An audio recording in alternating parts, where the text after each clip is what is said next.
In 1937, Amelia Earhart vanished during her world flight attempt. For 88 years, people wondered what happened. In January 2024, Deep Sea Vision found something 16,000 feet underwater, an object shaped like her plane. Everyone got excited. But the discovery raises more questions than answers. Those strange radio signals from July 1937, with a woman begging for help, suddenly make sense. The real story of what happened to America's flying legend is more shocking than anyone predicted. Amelia Earhart was born on July 24, 1897, in Atchison, Kansas, in a big old house built by her grandfather. She didn't grow up like most kids. While her parents moved from place to place for her father's job with the railroad, Amelia and her sister Muriel stayed behind with their grandparents. Life at the Otis home was quiet, rich, and full of rules. But summers with her parents were wild and free. That contrast shaped her.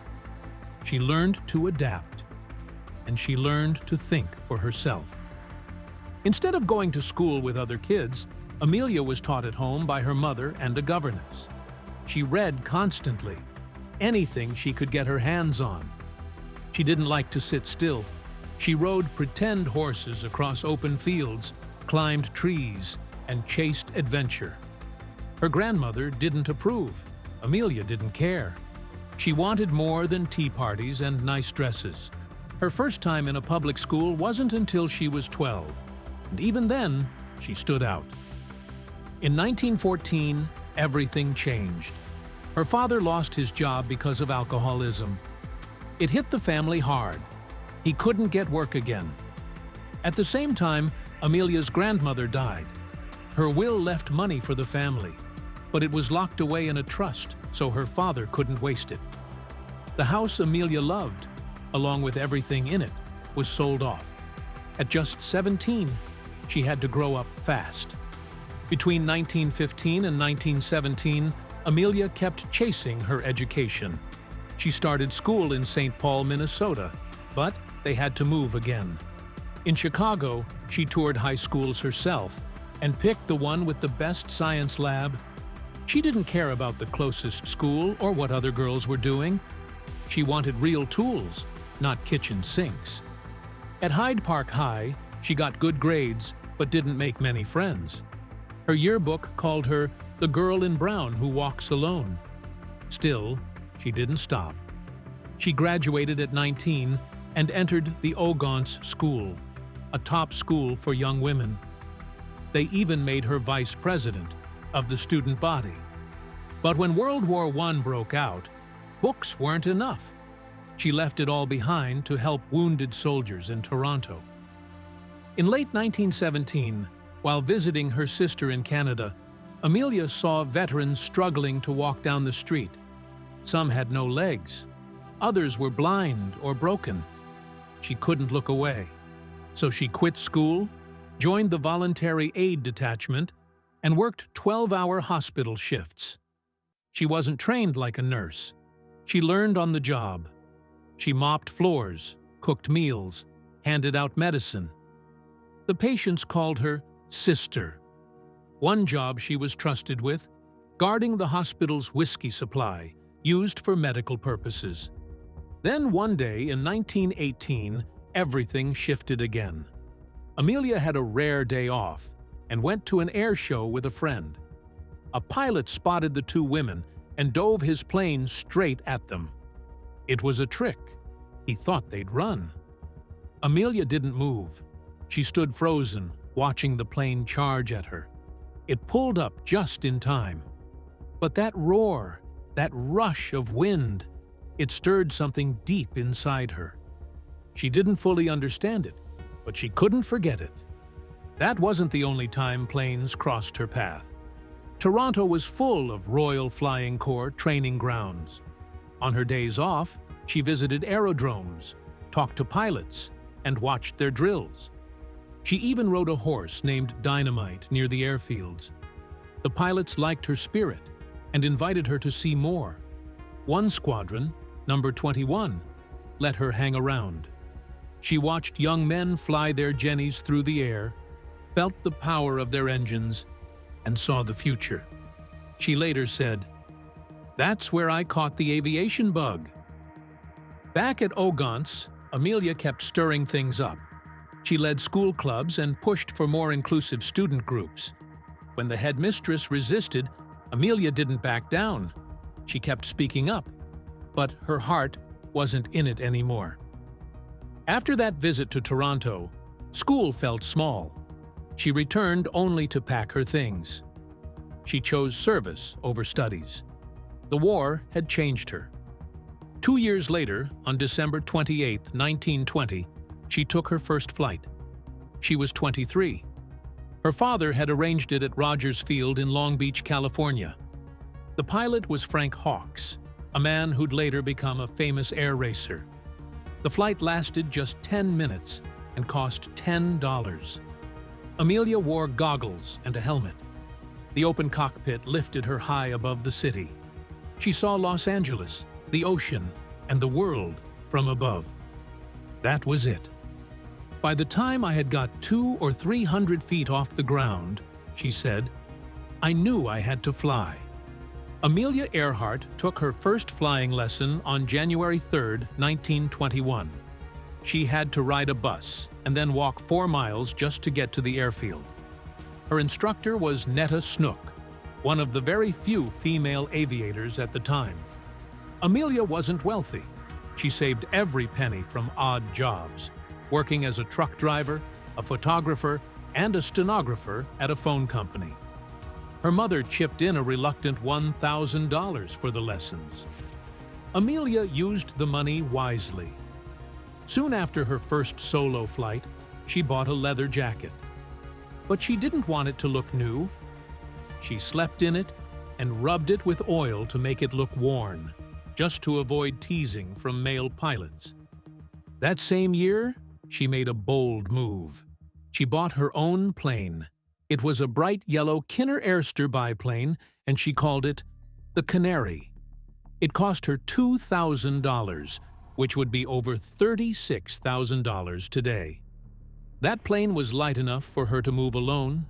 She could lift its tail and steer it without needing help from anyone. She picked it for that reason. It made her independent. In 1922, Amelia did something no other woman had done before. She flew the Canary to an altitude of 14,000 feet. That set a new world record for female pilots. She was only 25 years old. Planes back then didn't have pressurized cabins. There was no oxygen system. At that height, the cold could cut through your bones, and the air was thin. But Amelia stayed focused. Her instructor had warned that the Kinner was unstable and had a bad engine, but Amelia didn't back down. That flight proved she wasn't just chasing a thrill. She had real skills. And she had guts. A year later, in 1923, she earned her international pilot's license, number 6017. Only 15 women in the United States had one before her. Getting that license wasn't easy. She had to pass tough tests in flight handling, navigation, and emergency control. Most men didn't think women could do that kind of work, but she proved them wrong. That license wasn't just paper. It meant she had arrived. Today, it's preserved in the Smithsonian. But life wasn't easy. Her family ran into serious financial trouble. Her parents got divorced in 1924. Amelia had no choice but to sell the Canary. After she sold it, the new owner crashed and died, along with a passenger. It must have shaken her deeply. She moved with her mother and sister to Massachusetts and had to start all over again. By 1925, she found herself in a different world. She got hired as a social worker at Dennison House in Boston, even though she had no experience. But just like in aviation, she learned fast. She created programs for immigrant women and girls, taught them sports like fencing and basketball, and helped them feel confident. She even flew over a Denison House fundraiser to bring publicity to their work. That flight made headlines. She was mixing her two worlds, aviation and social work, and doing both with heart. In June 1928, Amelia Earhart's life changed forever. She wasn't chosen because she begged for it. She was handpicked. A wealthy woman named Amy Phipps Guest wanted to fly across the Atlantic in a plane she owned, but her family said no. So she asked others to find the right sort of girl to go in her place. That's when Amelia got the call. She looked like Charles Lindbergh, had a clean image, and already owned 2 planes. She also had 500 hours of flying experience. That helped. But there was one catch. She wouldn't be flying the plane. She'd just be part of the crew. On June 17, 1928, Amelia boarded the Fokker F-7 named Friendship. The pilot was Wilmer Stoltz. The mechanic was Slim Gordon. The flight from Newfoundland to Wales lasted 20 hours and 40 minutes. It was cold. It was dangerous. Storms hit hard. The radio stopped working. Fuel ran low. They had to throw out equipment just to stay in the air. With only minutes of fuel left, they finally saw land. They made it. The world went wild. But Amelia didn't feel like a hero. Reporters crowded her. Cameras flashed. But she hadn't touched the controls. She famously joked, "I was just baggage, like a sack of potatoes." Then she said, "Maybe someday I'll try it alone." The men who flew the plane barely got attention, but Amelia became a star. A parade in New York, a visit to the White House. Everyone wanted to meet her. George Putnam, who helped organize the trip, now became her manager. Later, he'd be her husband. But Amelia wasn't at peace. Deep inside, she felt like she didn't earn it. And she swore to prove herself. The very next year, she got her chance. In August 1929, Amelia entered the first all-women air race in America.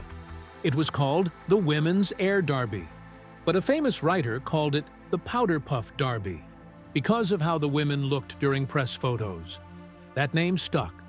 The race was 2,700 miles long, from California to Ohio. It took 9 days. The rules were strict. Every pilot had to have a license and at least 100 hours of solo flying. Amelia had that. But things weren't fair. One woman, Opal Kunz, had a plane with 300 horsepower. Officials said it was too fast for a woman. They made her get a slower one. The race was dangerous. Planes crashed. Some thought there was sabotage. One woman, Marvel Crosson, died when her plane went down in the desert. People wanted to cancel the rest of the race, but the other women said no. They flew on in her honor. In the end, only 15 of the 20 pilots finished. Amelia came in third in the heavy plane category. The race did more than just hand out trophies. It brought the women together. That November, 26 of them met in New York. They wanted to support each other, to build something lasting. There were 117 licensed female pilots in America at that time. 99 of them showed interest. That's how the group got its name, the 99s. Amelia was elected president 2 years later. She wasn't just famous.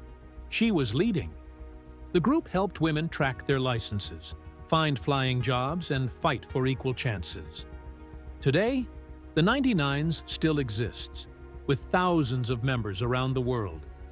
Amelia had started something that would last longer than any single flight. On May 20th, 1932, Amelia flew solo across the Atlantic. No one else was in the cockpit. No one helped her. The flight lasted 14 hours and 56 minutes. She flew from Newfoundland to Ireland. She became the first woman in history to do it alone. And this time, there was no question who flew the plane. For that, she earned the Distinguished Flying Cross from Congress. the first woman to ever get that award. Amelia Earhart wasn't the kind of woman who followed rules. Even on her wedding day, she made that clear. Just hours before marrying George Putnam on February 7, 1931, she handed him a letter. It wasn't sweet. It wasn't soft. It was raw and honest. She told him she didn't really believe in marriage. She said it could ruin her work, the flying, the lectures, the independence. She made it clear this wasn't going to be a normal relationship. She wouldn't promise faithfulness.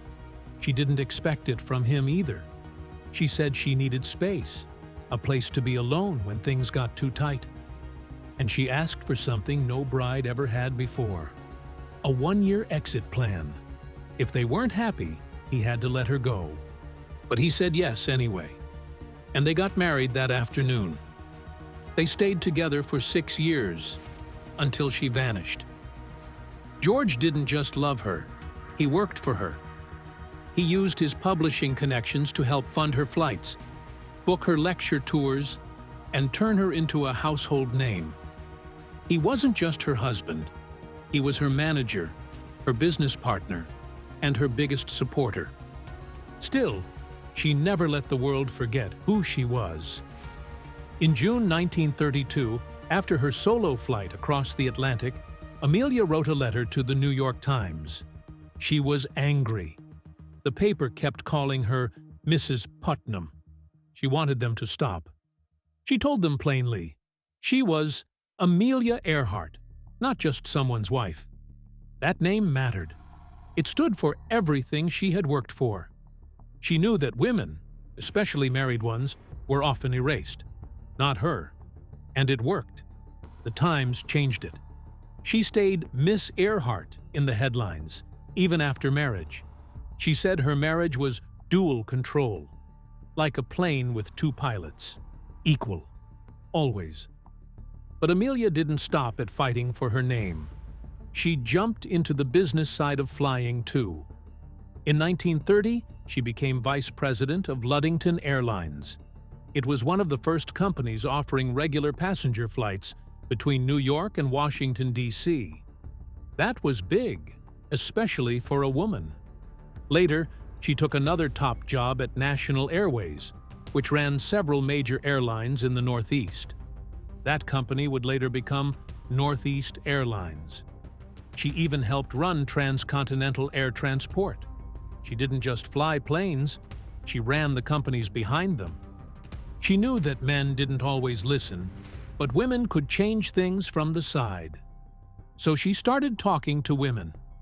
She gave speeches, wrote articles, and said air travel was safe, and it was something women could trust. Her logic was simple. If women believed in it, they'd convince their husbands, sons, and bosses. She was smart that way. She even had a job promoting air travel to women specifically. She knew what she was doing. And through it all, she kept flying.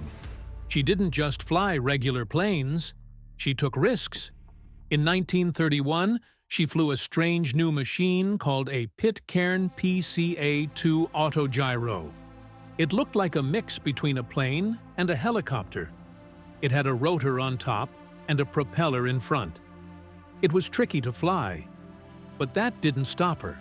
She broke the world altitude record in it, 18,415 feet. She had only gotten 15 minutes of training before that. Just a year earlier, she was the first woman in the United States to fly an autogyro at all. Then, she flew it across the entire country, alone. She crashed 3 times while doing it. She called them crack-ups. But she kept going. She even let Beechnut Chewing Gum use the autogyro for ads. She flew their branded version on a 9-day tour. She turned risk into reward. She made it look easy, even when it wasn't. Amelia Earhart wasn't just a pilot. She was a writer, a fashion designer, and a force for women's rights. In 1932, right before she made her historic solo flight across the Atlantic, she was proofreading her book, The Fun of It. The timing wasn't just lucky, it was part of her plan. That book wasn't only about flying. It told her story, but also shined a light on other women aviators. She wanted people to know that women belonged in the sky. Her writing was clear, personal, and full of energy. A reviewer even said, "Her passion for aviation just flies out of each page." A year later, in 1933, she went on a national lecture tour to promote the book. But she didn't stop at talking about herself. She kept pushing for women to take up space in fields they were usually shut out of. The book revealed details about her life, her discomfort with fame, and how she believed planes had to get faster before commercial flying could become normal. That idea came true. Later in 1932, she pulled off another record. On August 24th, just before 7:30 p.m. in Los Angeles, she climbed into her bright red Lockheed Vega and took off. She flew all night. At 11:30 the next morning, she landed in Newark, New Jersey. She had flown 3,939.25 kilometers, almost 2,448 miles, in 19 hours and 5 minutes. That made her the first woman to fly solo non-stop across America. She flew at an average speed of 206.42 kilometers per hour, about 128.27 miles per hour. That became an official women's world record, and she did it all with a 420 horsepower engine and no GPS. She used her eyes and her instincts. Less than a year later, she flew the same route again and beat her own time by nearly 2 hours. But her most dangerous flight came in 1935. On January 11th, she took off from Honolulu, Hawaii, just before 5 p.m. Her goal? Fly solo to California. No one, not even a man, had ever done it. The trip was over 2,408 miles long. It was longer than Charles Lindbergh's famous flight across the Atlantic, and 10 pilots had already died trying. But Earhart flew her Lockheed 5C Vega into the unknown. For almost 19 hours, she battled headwinds and uncertainty. She was alone over open water, but she stayed calm. She even tuned into a live opera broadcast from New York to pass the time. When she landed in Oakland, she had only 2 hours of fuel left, but she also had between 5,000 and 10,000 people cheering her on. For her effort, she earned $10,000 from Hawaiian sponsors. Some said it was just for show, but she made it clear. This flight was a step forward for trans-Pacific air travel. She hoped one day regular air services would fly that route. That same year, just 3 months later, she flew solo from Los Angeles to Mexico City. The Mexican government had invited her. This wasn't a sightseeing trip, it was a diplomatic moment. She flew over deserts, mountains, and into the high altitude of Mexico City, where landing was harder due to thin air. But she made it. And she didn't stop there. On May 8th, she flew non-stop from Mexico City to Newark. That was another first.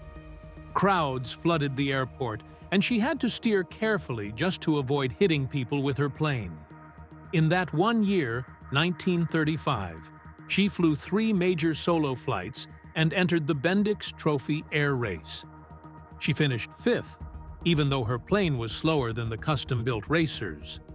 That didn't matter. What mattered was that she showed up and kept going. In 1936, Amelia Earhart began planning something big. Not just another flight. This time, she wanted to circle the globe. Not around the poles, but across the equator. 29,000 miles total. On her birthday, July 24th, she received a brand new Lockheed Electra 10E. She called it her flying laboratory. Engineers got to work. They stripped out most of the windows and stuffed the inside with fuel tanks. The Electra's fuel capacity jumped from 200 gallons to 1,200.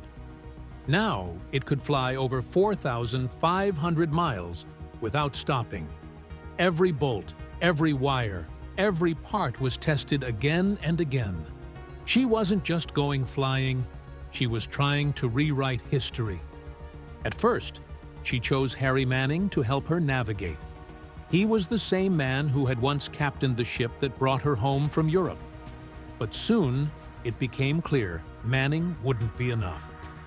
Finding Howland Island, an invisible dot in the Pacific, needed something more. That's when Fred Noonan stepped in, tall, sharp, experienced. He had mapped Pan Am's routes across the Pacific. In 1936 alone, he flew to Manila 5 times. He could read the stars like a sailor, but when he checked their equipment, he found a problem. The only sextant on board was meant for ships, not planes, so he borrowed a modern bubble octant, just in time. They tried once before. March 17, 1937. They took off from Burbank, aiming east. The first stretch to Honolulu set a speed record, but disaster came fast. On March 20th, while trying to take off from Luke Field in Hawaii, something went wrong. The runway was slick from rain. The Electra veered right. Earhart corrected too hard, and the plane spun. The right landing gear collapsed. Sparks flew. The plane skidded and scraped along the ground. No one was hurt, but the damage was bad. The right gear was crushed, and the underside was torn. It had to be shipped back to California. It took nearly 2 months to fix. Flying around the world wasn't cheap, but Earhart had help. Purdue University backed her. She joined them in 1935 as a lecturer, and the president, Edward Elliott, offered support when she pitched the idea. They set up a fund, $50,000 to buy and modify the Electra. Some say it was even $80,000. That's over $1.1 million in today's money. She also secured sponsors and planned to write a book afterward. It wasn't just a flight, it was a business plan. On June 1, 1937, Earhart and Noonan took off again, this time from Miami. They would head east. First stop, San Juan, Puerto Rico, then down through South America, Venezuela, Suriname, Brazil. On June 7th, they crossed the Atlantic, 1,727 nautical miles to Africa. They passed through Dakar, Sudan, and then to India. One stretch, from the Red Sea to Karachi, was a record. No one had flown it non-stop before. They reached Lae, New Guinea on June 29th. They had covered 22,000 miles. Just 7,000 remained, all ocean. The hardest part? In the Dutch East Indies, Earhart had fallen ill, dysentery. They had to delay in Bandoeng. Later, in Darwin, they removed their parachutes and fixed the direction finder. A risky move, but they were pushing forward. The plane had handled everything, from desert heat to jungle humidity. But now came the real test. The next leg was terrifying. From Lae to Howland Island, 2,223 nautical miles. The island was just 6,000 feet long. No landmarks, just water. Noonan had to rely on dead reckoning and the stars. But clouds were expected. If he couldn't see the sky, his tools would be useless. They would fly for 20 hours straight. If they missed Howland, there was nowhere else to go. To help, the Coast Guard cutter Itasca waited near the island. It was supposed to guide them in. But there was a problem. Earhart had removed the long trailing antenna back in Miami. That decision ruined her ability to receive long-range signals.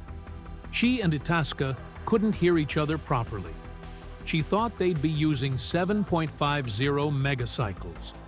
But frequency terms in 1937 were confusing. Some used meters, others used cycles. Itasca heard her loud and clear, but she couldn't hear them. Her equipment couldn't even track the beacon they were sending. It was a setup for disaster. July 1st came. It was time. The Electra was loaded with 1,100 gallons of fuel. It weighed 15,000 pounds. They tested the radios again. Still not working right. Weather forecasts warned of clouds. Local experts urged her to wait for dawn. She didn't. She wanted the stars for navigation, so they decided on a midnight departure. Noonan checked his sextant and his watches. Earhart sent her final messages home.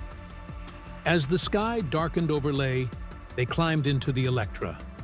They were aiming for Howland Island, a tiny strip of land that was barely 10 feet above sea level. From where they were, it was 2,556 miles away. The flight would take around 20 hours. They had already flown 22,000 miles around the world, only 7,000 more to go. If they made it to Oakland, the trip would be complete. But somewhere after they passed Nukumanu Atoll, their last confirmed position, something went wrong. They vanished into the sky, and what should have been a historic world flight turned into one of history's greatest unsolved mysteries. The United States Coast Guard cutter Itasca was waiting near Howland to guide them in. But as time passed, the voices from the sky started breaking up. Earhart's radio wasn't working the way it should. A critical antenna had been removed earlier in Miami. That one change may have sealed their fate. At 7:42, her voice came through the static. "We must be on you, but cannot see you. But gas is running low. Have been unable to reach you by radio. We are flying at 1,000 feet. Itasca responded instantly, sending out signals, flares, anything. But she never responded. Then, at 8:43, her final transmission. "We are on the line 157337. We will repeat this message. We will repeat this on 6,210 kilocycles." Wait. That was it. The last thing anyone ever heard from Amelia Earhart. She was trying to follow a line of direction across the ocean, but with no contact and no visual on land, they were flying blind. The cutter's signals were strong enough to be heard all the way in San Francisco. That confirmed the Itasca systems worked fine. The silence from Earhart meant one thing: her receiver had failed. She could send, but she couldn't hear. She was calling for help, but nobody could answer. Then came something even stranger. Over 120 radio messages were heard after the plane vanished. For 16 days, between July 2nd and July 18th, people from the United States, Canada, and even far-off islands claimed to pick up Earhart's voice. The signals came and went, always brief, often hard to understand. But 57 of those were later considered credible. They told a terrifying story. One woman in Texas heard, "Plane down on an uncharted island, small, uninhabited." That was July 3rd. The next day, someone in San Francisco picked up, "Still alive, better hurry, tell husband all right." On July 7th, in Canada, a woman named Thelma Lovelace heard, "Can you read me?" "This is Amelia Earhart. Please, come in." One of the most famous reports came from a 15-year-old girl named Betty Klenk. She filled pages of her notebook with what sounded like a woman crying for help. The messages weren't all the same, but the theme was clear. They hadn't crashed into the sea. They landed somewhere, on land, wheels down, and survived for at least a few days. But no one found them in time. For decades, people searched the ocean and islands across the Pacific. Theories came and went. But in January 2024, a group called Deep Sea Vision made headlines. They had been scanning the ocean floor using advanced sonar. After 3 months and over 5,200 square miles covered, they found something. An object shaped like a plane, 16,000 feet underwater, and 100 miles west of Howland. The sonar image showed twin vertical stabilizers, just like Earhart's Electra. It looked like the mystery had finally been solved. The team, led by former Air Force officer Tony Romeo, believed Fred Noonan might have made a critical mistake, forgetting to change the date when they crossed the international date line. That tiny error could have thrown off their navigation and put them far off course. Hopes were high. Romeo's team had spent $11 million chasing this answer. But by November, reality hit. Experts confirmed the object wasn't a plane. It was just a naturally shaped rock formation. The image had tricked everyone. Even sonar at that depth can play games with your eyes. Marine scientist Eric Terrell explained why. Sending high-frequency sound that far down and then getting back a clear return signal is extremely difficult. But despite the disappointment, Romeo and his team weren't giving up. The mystery of Amelia Earhart still had its grip. 88 years later, people were still searching, still hoping, still listening for a voice that might never come again.